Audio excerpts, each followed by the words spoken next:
All right, my people, we're stepping into dangerous territory today. I'm talking about the one debate that has ruined friendships, sparked international Twitter beefs, and nearly caused a diplomatic crisis in West Africa. Want to take a guess? Well, yes, we're talking about jollof rice, of course. And in the classic breakdown format you only get here on The Breakdown, we're going to unpack the history of jollof rice, looking at where it comes from, who really owns it, and most importantly, how did a humble one-pot rice dish become West Africa's most delicious rivalry?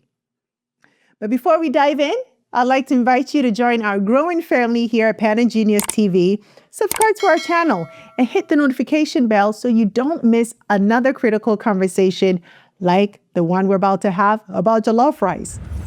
All right, so let's start with the basics. For those who don't know, jollof rice is a beloved West African dish made with rice, tomatoes, onions, peppers, and spices, all simmered in one pot of flavorful, smoky goodness. But jollof isn't just food, no. It's culture, it's pride, it's identity. And while the core ingredients are similar, every country has their own twist. Some go heavy on the spices. Some keep it simple. Some versions are baked, others are slow cooked over open fire. Even the texture can shift depending on the type of tomatoes used, how much water goes in it, or how long it's left to steam. Ask a Nigerian, a Ghanaian, or a Senegalese person whose is best. Whew. Get ready for a 3-hour TED Talk, a Twitter thread, and maybe even a street fight. Because in West Africa, jollof isn't just a dish, it's a battleground. But to understand the dish, we've got to go back, way back to the 14th century. Let's set the scene. It's the 14th century, and we're in the Senegambian region, modern-day Senegal, the Gambia, and parts of Mauritania. This was the home of the Wolof people, and the heart of their kingdom, the Jollof Empire. Yes, jollof rice actually got its name from a whole empire. Now, Jollof Empire wasn't just some small chiefdom. It was a major West African state that rose after the decline of the Mali Empire. Remember, we talked about that here on The Breakdown? It was holding influence over trade routes, agriculture, and yes, food culture. The Wolof people were agriculturalists. They were traders and culinary innovators. One of the dishes that defined their legacy was Babu-Boateng, widely considered the ancestor of jollof rice.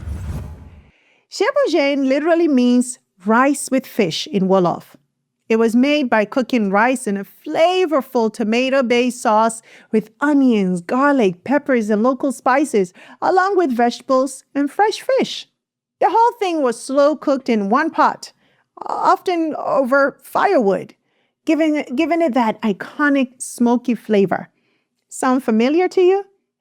Well, that one-pot, tomato-rich style of cooking would later spread across West Africa via trade, migration, and empire expansion, and evolve into what we now call jollof rice. So while Senegal might not win the Ghana-Nigeria spice war, it absolutely wins the "we started it" trophy. Let's give credit where it's due. Yes, Senegalese people invented jollof rice. No debate there. Now, the name jollof rice actually comes from the Wolof people, right? Whose name was later anglicized into jollof with one L. So yes, jollof with 2 L's is literally Wolof rice. So how did this dish spread across Africa? As trade routes expanded across the region, especially between the 14th and 18th centuries, so did ingredients and cooking styles. The rise of coastal trade and the introduction of new world crops like tomatoes and chili peppers during the Columbian Exchange gave jollof rice its key ingredients. Different regions began adapting the dish. Coastal regions like Gambia and Sierra Leone added seafood flair. Inland empires like Mali and Songhai, they tweaked it with beef and local herbs. And eventually, it reached what is now Ghana, Nigeria, and beyond. Each place added its own flavor, literally and figuratively.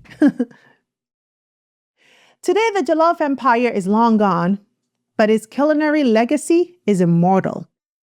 Jollof rice didn't stay in the kitchen. Nope. It went from royal courts in communal feasts to street parties, weddings, baby showers, and Independence Day cookouts. It became a symbol of national identity and a point of pride.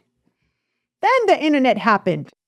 Then it became a dish of celebration, competition, and connection across Africa and the diaspora. Suddenly, every Independence Day celebration, every food blog, every Anga after party turned into the Great Jollof Debate. And two countries rose as the main rivals.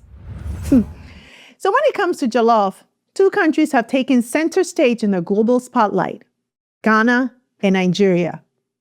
Both bring the flavor, both bring the passion, and both have fan bases ready to defend their jollof with serious energy. But what actually makes them different? Let's break it down.